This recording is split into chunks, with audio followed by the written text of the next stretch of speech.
Hello there you guys, welcome to one of my videos. On this video tonight I am going to be giving you a preview for the Sevilla Manchester United game in the Europa League semi-final on Sunday 8 o'clock kickoff.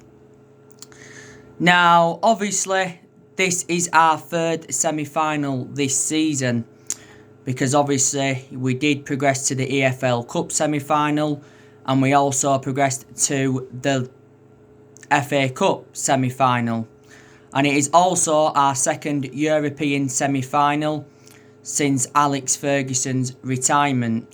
Now we progressed to the semi-finals of the Europa League by beating FC Copenhagen in the quarter-final by 1-0. We beat Lask in the last 16, we beat them 2-1 at Old Trafford and 5-0 at their place. And we did beat Club Brugge in the round of 32. We're beating them 5-0, and obviously, the match before was 1-1. Obviously, we are the favourites to win the Europa League. Ole Gunnar Solskjaer did say that winning the Europa League as Manchester United manager would be one of his greatest achievements. So he said it would surpass 1999. Now, obviously Solskjaer has confirmed his plans to ensure that Manchester United do get to the final. He said our players do need to use hurt from our two semi-final defeats. Now, I've given you the main explanations why I want Manchester United to win the Europa League. Is because if we win the Europa League, it will be our first trophy under the Ole Gunnar Solskjaer era. We have yet to win out under him, and he has been at the football club over a year and a half. Also too, it will end our trophy drought because we haven't won a trophy for over 3 years. Like I said, last time we won a trophy was back under the Jose Mourinho era, back in 2017, won the Europa League and the League Cup in his first season. And as well, if we win the Europa League, it will be our second Europa League because we've already won one. But this is going to be a tough game against Sevilla. Obviously, Sevilla recently beat Wolves in the quarter-final by 1-0. I actually read a stat and it said that Sevilla completed 73... I think they completed 73 final third passes in that first half against Wolves. So obviously, they totally dominated it. And don't forget, Sevilla are the record holders of the Europa League. Obviously, they have won the competition 5 times. I think they recently won it back in 2016. I think they had beaten Liverpool in the final. By the way, Sevilla have not been beaten since early February. So they are in a good vein of form. Sevilla did actually finish 4th in the La Liga this season. The last time we played Sevilla was back in the last 16 of the Champions League back in 2018. They had beaten us by 2-1. At Old Trafford, Wissam Ben Yedder had scored twice and Romelu Lukaku had scored our first goal. But the first match was actually 0-0. So yeah, this is going to be a very, very tough game, and it's going to be interesting to see how Ole Gunnar Solskjaer does approach it. I don't think he's going to take any risks. I think Solskjaer is definitely going to go with his strongest 11. I think he'll probably make a couple of changes from our 1-0 win against Copenhagen recently. I think that Sevilla will go with a similar lineup to as they did do against Wolves. So they'll be playing the likes of Jesus Navas and they'll play Fernando. I presume that they'll also play Suso. Ever Banega, do you think he's going to be involved? I think he's going to be leaving Sevilla, is Ever Banega. I heard that he's going to be going to a Saudi Arabian team. But yeah. So yeah, let's just give you a bit of team news anyway, building up to the game.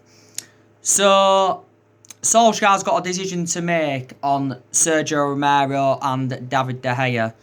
Now, he could stick with Sergio Romero because obviously Sergio Romero has played all our League Cup games this season, and he's also played all our FA Cup games prior to the FA Cup semi-final. And obviously, he's played in obviously, our recent games in the Europa League. But actually, I don't know. He could stick with Romero, could decide to go with David De Gea. Obviously, David De Gea has been a long-serving player at Manchester United. Obviously, he's enjoyed 9 years at the club, and De Gea is approaching his 10th year at Manchester United. Like I've said to you before, I think De Gea's had 7 good years out of the 9 years he's been at Man United, because he has been a liability in the last couple of years, reflects on the calamitous mistakes he has made. De Gea has made 404 appearances for Man United in all competitions, and 312 of those appearances have come in the Premier League. Now, we could possibly sell De Gea in this summer transfer window, but I don't see it happening. But if we did sell him in this summer transfer window, then I think we'd get around £60 million for him. We'd certainly get a lot more than the 18-odd million that were paid for him from Atletico Madrid back in 2011. But when De Gea does eventually leave Manchester United, I think he will go back to Spain. He really, really will. But last September, David De Gea signed a 4-year deal with Man United worth £375,000 a week. So he's the highest paid at the club, and he's the highest paid goalkeeper in the world. But De Gea has been our number one for several years and all of that. So he's got a decision to make for this one on Romero and De Gea.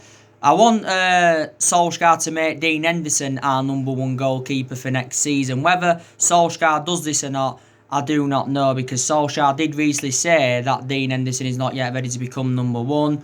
Dean Henderson is set to return to Man United, but like I said on my recent video, his future is not yet close to being resolved. But I think Dean Henderson's got that experience behind him now, because he's enjoyed 2 successful loans with Sheffield United. And, he has been Sheffield United's player of the season. Dean Henderson has got a contract with Man United until 2022. He did recently say that we offered Dean Henderson a new deal worth around £60,000. But Dean Henderson will only stay at Man United if he is assured to be number one for next season.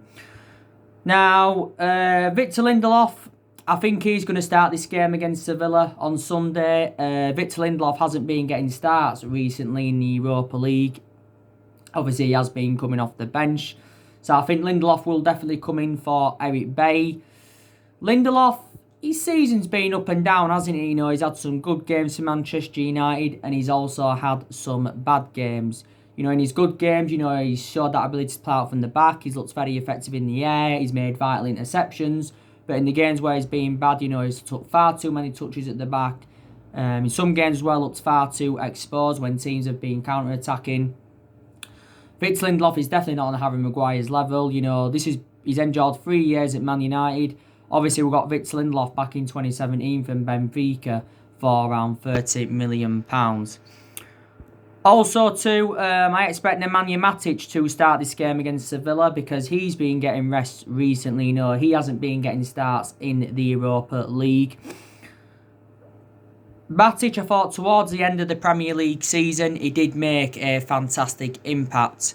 He really, really did. And it wasn't so long ago that Matic had signed a 3-year deal with Man United to take him under contract with the club until 2023.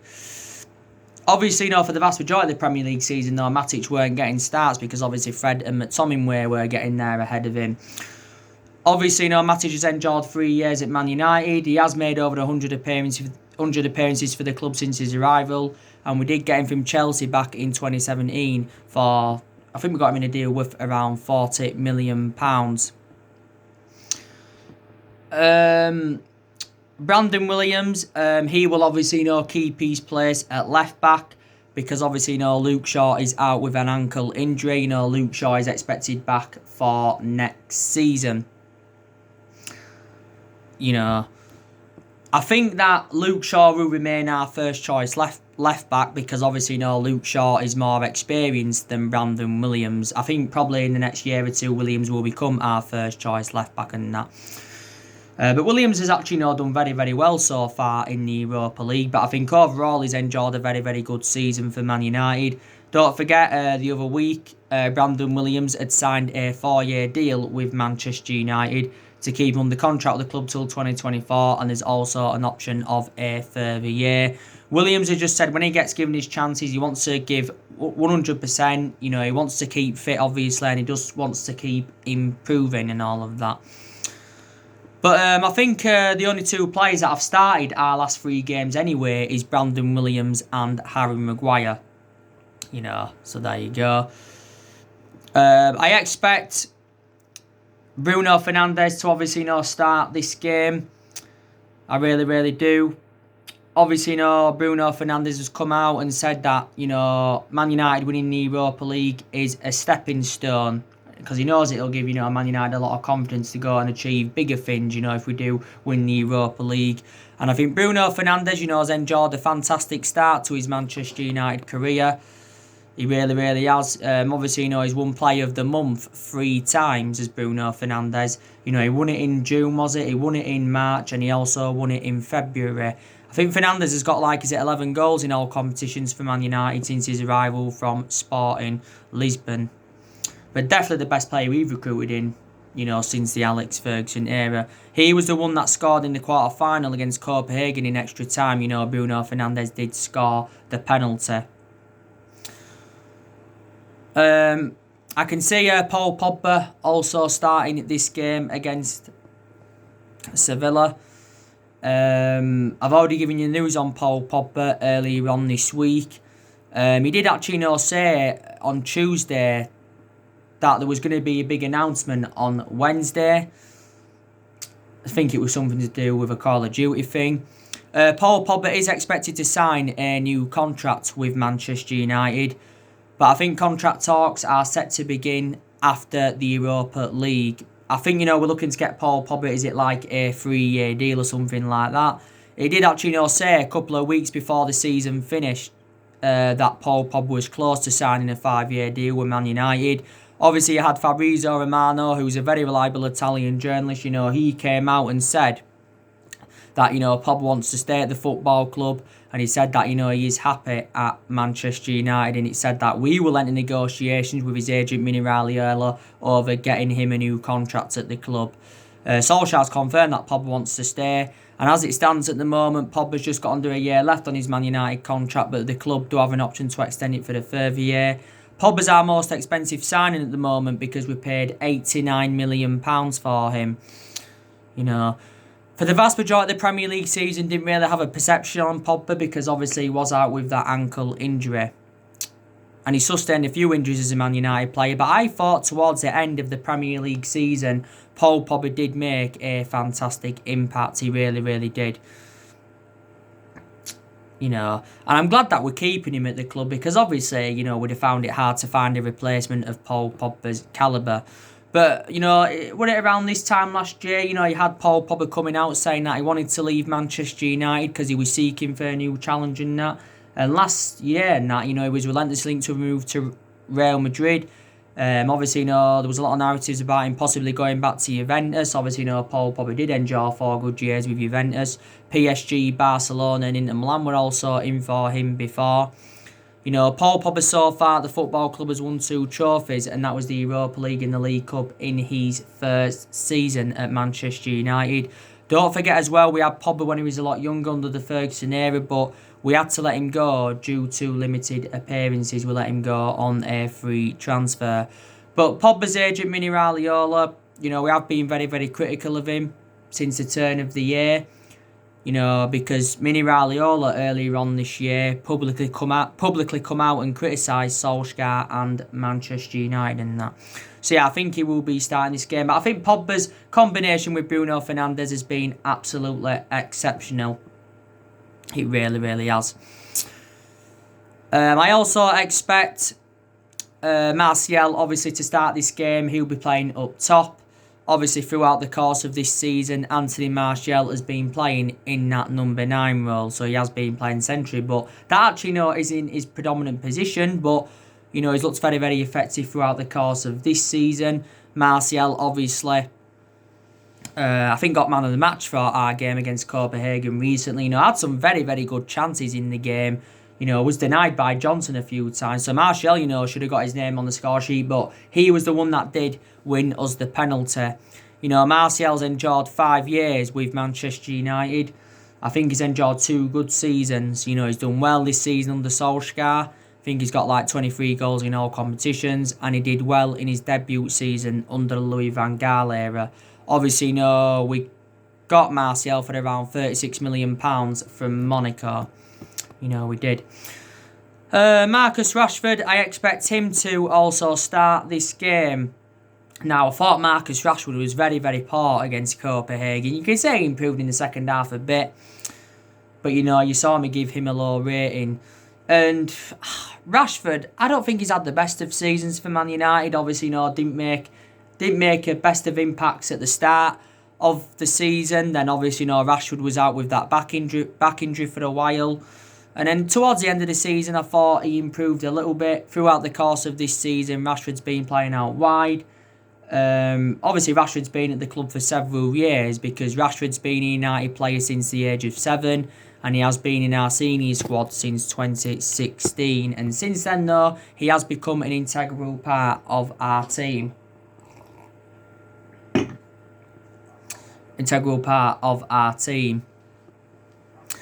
Mason Greenwood, I also expect him to start this game. I thought Mason Greenwood had a very, very good game against Copenhagen recently. Don't forget, he did he hit the post? I think Mason Greenwood also had a disallowed goal. Mason Greenwood you can still say he's inexperienced, but he's got a bit of experience behind him from this season because this was his first full season in the senior squad, Mason Greenwood's.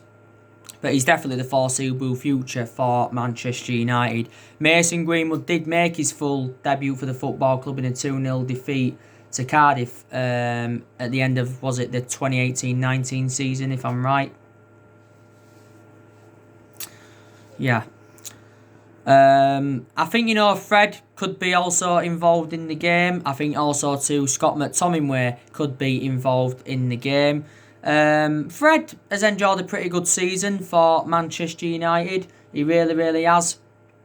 And he has confounded his critics, Ron, because Fred did receive a lot of criticism back under the Jose Mourinho era. But to be fair, Fred never really got his opportunities under the Jose Mourinho era, did he? He didn't. But on this season under Solskjaer, he has flourished. He really, really has. And looks very, very mobile, and aspects of his game have improved. We got Fred in Jose Mourinho's final transfer window. We paid £52 million for him. So he's on that list as one of our most expensive signings. But I also thought Fred was exceptional in Ukraine. McTominay, don't forget, was it just after lockdown, he signed a new contract on Man United, so we know McTominay's under contract with the club until 2025. He deserved a new contract, reflecting how good he's been for the vast majority of this season. Don't forget, at one point, McTominay was out with an ankle injury. He was out with an ankle injury in that. Wan-Bissaka will start at right back, because obviously, Wan-Bissaka is our first choice right back. I think Wan-Bissaka's enjoyed a very, very good season for Manchester United. It was his first season at the club. I think his defensive contribution's been very, very good, but we need to see more of the attacking side of his game. He's lacking that attacking intent. If we can see more attacking intent from him, then he can emulate, to Trent Alexander-Arnold's level, because Wan-Bissaka is not on Trent Alexander-Arnold's level as yet. But we did get Wan-Bissaka in a deal worth £50 million last summer from Palace. But to be fair, though, he did look a bit fatigued, Wan-Bissaka, towards the end of the Premier League season, didn't he? Let's be honest. So, yeah. And, yeah, Harry Maguire, he will obviously start this game. Like I said, I think Harry Maguire has been up and down for Manchester United this season. Had some good games, also had some bad games. Some Manchester United fans don't think he's good enough to captain the team. We did get Harry Maguire last summer from Leicester. We got him in a deal worth £80 million. So he's the second most expensive signing at the club, and he's the most expensive centre-half in the world at the moment. Juan Mata, I don't think he'll start the game, Juan Mata. But he possibly, could be involved. To be honest with you, I think Juan Mata's done very, very well in our last couple of games in the Europa League. Made the difference when he came on against Copenhagen.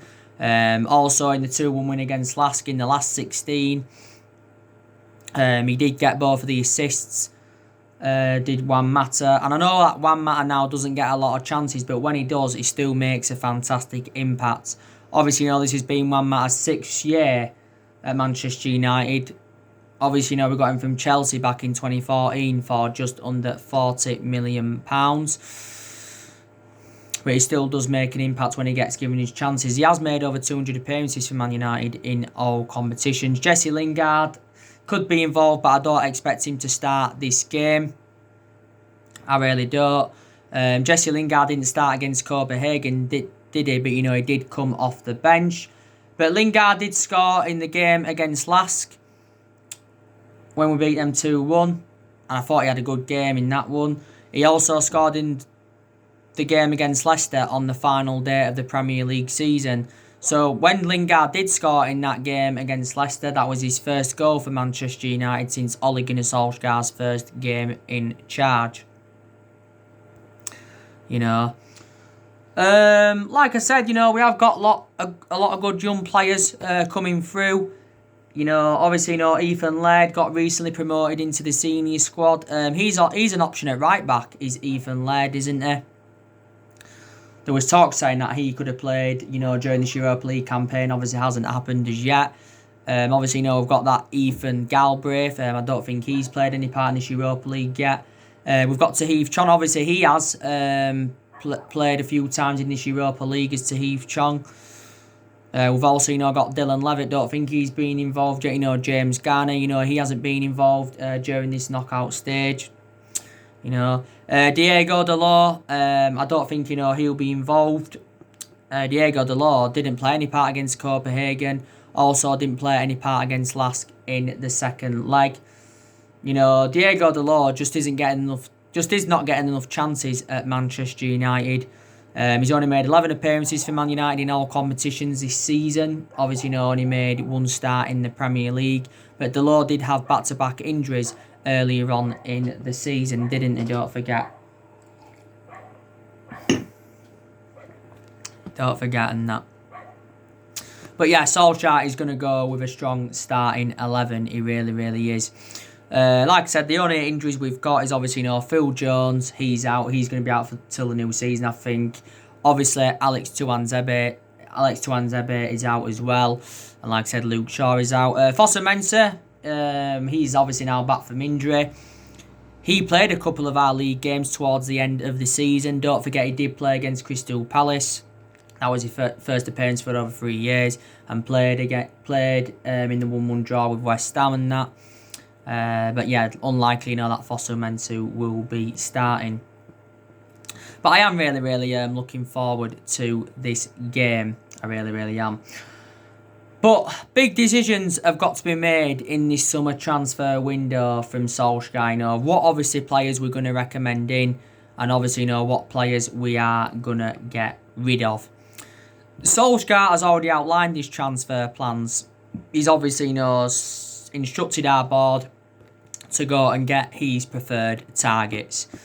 And he said, he wants to make at least 3 signings in this summer transfer window. Obviously, at the start of Ole Gunnar Solskjaer's managerial tenure, he did say he wanted to overhaul the squad. And he was coming out saying that he wanted to make around 9 signings. And he agreed this with Mike Phelan. But so far, Solskjaer has made 4 permanent signings at the football club and spent just over £200 million. So I think we've done very, very good recruitment under Solskjaer. Solskjaer's identified the areas in the squad where he does want to strengthen up. Because there's still deficiencies in the squad. Now, there's a lot of players on our agenda. Now, obviously on my recent video, I give you the news, didn't I, on Donny van der Beek from Ajax. Reportedly, Donny van der Beek's spoken about his future and he's happy at Ajax, so he wouldn't complain if he was to remain at Ajax for next season. But we've actually said that Donovan de Beek is our priority over Jack Grealish, probably because Donovan de Beek's a cheaper solution than Jack Grealish. Villa have said that they want around 80 million for Jack Grealish. The news on Jadon Sancho. I think it's very, very unlikely now that Manchester United are going to sign him in this summer transfer window. James Cooper, who tends to be close to United, he was talking to the United stand recently. And he said that Man United do not miss out on players who they intend to sign. And he has revealed that Sancho, does want to join Manchester United. So this is what James Cooper has said. Fabrizio Romano, he's spoken about the Jadon Sancho transfer saga, and he said that Sancho to Man United is still on. Obviously, the other week he said that negotiations between Manchester United and Dortmund were at an advanced stage. And he said that Sancho had agreed personal terms with Man United. And he said that he was expected to sign a 5-year deal with the club worth around £250,000 a week. But now Sancho to Man United does look dead in the water, because we had until the 10th of August to sign the player, because Dortmund said, we've got to sign Sancho by the 10th of August, or obviously, the deal is off.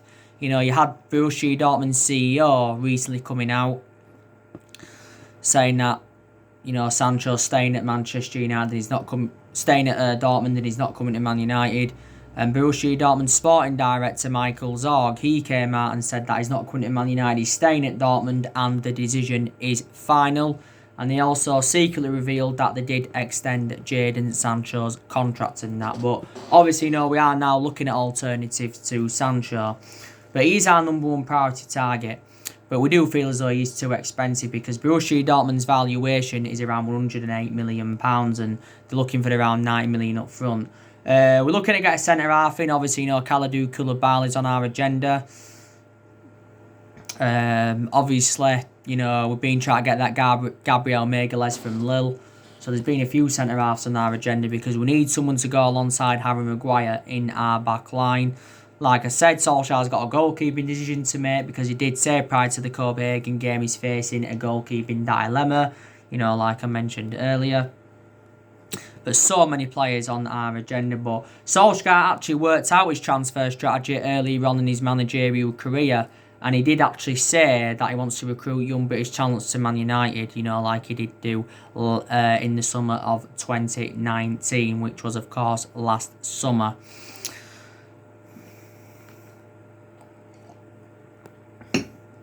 But I think we have got around £140 million to spend in this summer transfer window, so that should get us a few players on the board. The transfer budget will increase, because obviously we are going to sell players in this summer transfer window. I've got an idea what players we're going to sell. Solskjaer's got rid of a lot of the deadwood since he got recommended into Manchester United. But the players I think Man United are going to get rid of. Lingard will get rid of him, despite that Ole Gunnar Solskjaer wants him to stay. Andres Pereira, it's looking very imminent. He's going. I give you the news earlier on today on Andres Pereira, didn't I? He isn't getting enough chances at Manchester United, is he? And these stories are stemming from Esporte Interactivo, which is a Brazilian outlet. They said Pereira's confirmed he wants to leave. Delors, I expect us to get rid of him. I also expect us to get rid of Jones. I think we're probably looking to get rid of Smalling permanently, despite the fact he's now back at Man United. Rojo, yeah. Some United fans will say, we need to get rid of Juan Mata. Obviously, Man United as well are going to be loaning quite a few players out. But this summer transfer window is Ole Gunnar Solskjaer's fourth transfer window as Manchester United manager. But got to say so far this season that Solskjaer has exceeded expectations at Man United. Got us Champions League qualification. Also got us third.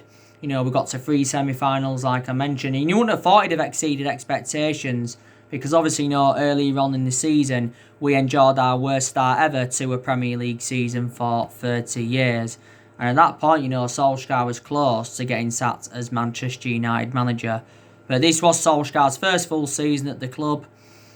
Obviously, next season is going to be second full season at the club. But next season, Solskjaer knows that he's got bigger expectations to exceed, and he's got to exceed these expectations to remain in the Manchester United job.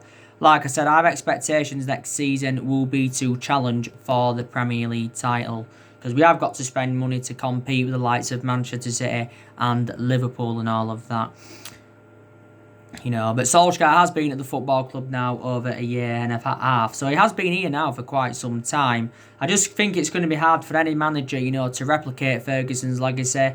I think it's going to be hard for someone to last as long as Ferguson did, because under Ferguson, we won a total of 38 major honours, including 13 Premier League titles and that. And don't forget though, we have not won the Premier League since 2013, so we have not won it for 7 years and all of that. But, I still don't know if Solskjaer is the right manager. Time will tell. I don't know if he's the foreseeable future. But I've seen an upturn in form since January, because we haven't lost in the league since Burnley. We are unbeaten in our last 14 league games. And, don't forget as well, went on a 19-game unbeaten run in all competitions until Chelsea beating us in the FA Cup semi-final and that. But more or less, Ole Gunnar Solskjaer's given everybody their chances to express themselves, including the young players, because Solskjaer said when he got appointed in his Man United manager, he said everybody would get their chances, and yeah, they have been given their chances, and but I think we're going to beat Sevilla, because, like I said as well, throughout the course of this season, Solskjaer's approach to the big games has been quite good. Prior to the Chelsea game in the FA Cup semi-final, when he got his team selection wrong and all of that. But yeah, it's going to be a very, very interesting game. It really, really is. So anyway, guys, that's everything to update you with today. Solskjaer's press conference probably for the game will be coming up tomorrow, so probably will be updating you on that. Tomorrow I'll be giving you a starting 11 prediction for this game against Sevilla as well. Join your comments, likes below on the channel, like I said. If you do, consider subscribe as always, and take care. God bless. See you all again very, very soon.